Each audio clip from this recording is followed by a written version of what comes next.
एक समय की बात है। पहाड़ों के नीचे बसे एक छोटे से गांव में रामू काका नाम का एक बूढ़ा आदमी रहता था। वो बहुत गरीब था। उसका न कोई परिवार था, न कोई सहारा, और उसकी झोपड़ी भी टूटी फूटी थी। हर दिन वो जंगल से लकड़ियां काटकर बेचता और उसी से अपना पेट भरता। एक सर्दियों की सुबह, जब रामू काका जंगल में लकड़ियां इकट्ठा कर रहे थे, तभी उन्हें एक अजीब सी आवाज सुनाई दी। स्स, मदद करो।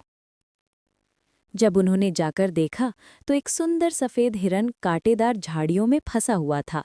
उसकी आंखों में दर्द था और उसका शरीर किसी जादू की तरह हल्की रोशनी बिखेर रहा था।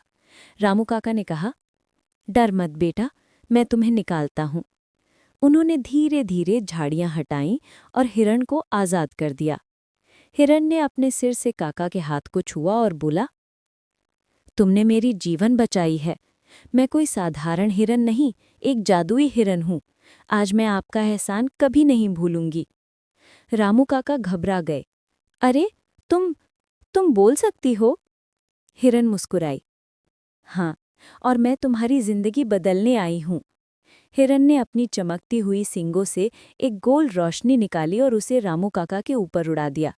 कुछ ही पलों में काका के फटे कपड़े रेशमी कपड़ों में बदल गए। उनकी झोपड़ी चमकदार और सुंदर घर बन गई। आंगन में सोने के सिक्कों से भरा एक बड़ा घड़ा दिखाई देने लगा। रामू काका आश्चर्य से बोले, ये कैसे हुआ? हिरण ने कहा, ये मेरी जादू की देन है। तुम दयालु हो और दुनिया में दयालु लोगों की कमी है, इसलिए मैं चाहती हूँ कि आगे से तुम हमेशा ज़रूरतमंदों की मदद करना।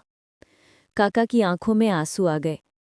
मैं वादा करता हूँ कि कभी किसी की मदद से पीछे नहीं हटूंगा। हिरन ने आखिरी बार चमकदार रोशनी बिखेरी और हवा में गायब हो गई। उसके बाद रामू काका गांव के सबसे अमीर नहीं, बल्कि सबसे दयालु इंसान बने। वो अपनी दौलत से गरीबों के घर बनवाते, भूखों को खाना खिलाते और गांव के बच्चों को पढ़ाई में मदद करते। हर रात जब तेज हवा चलती तो उनके कानों में एक मीठी आवाज़ गूंजती, दयालु रहना, मैं हमेशा तुम्हारे साथ हूँ। और काका मुस्कुराकर आसमान की तरफ देखते, जैसे कहीं दूर से वही जादुई हिरण उन्हें आशीर्वाद दे रही हो।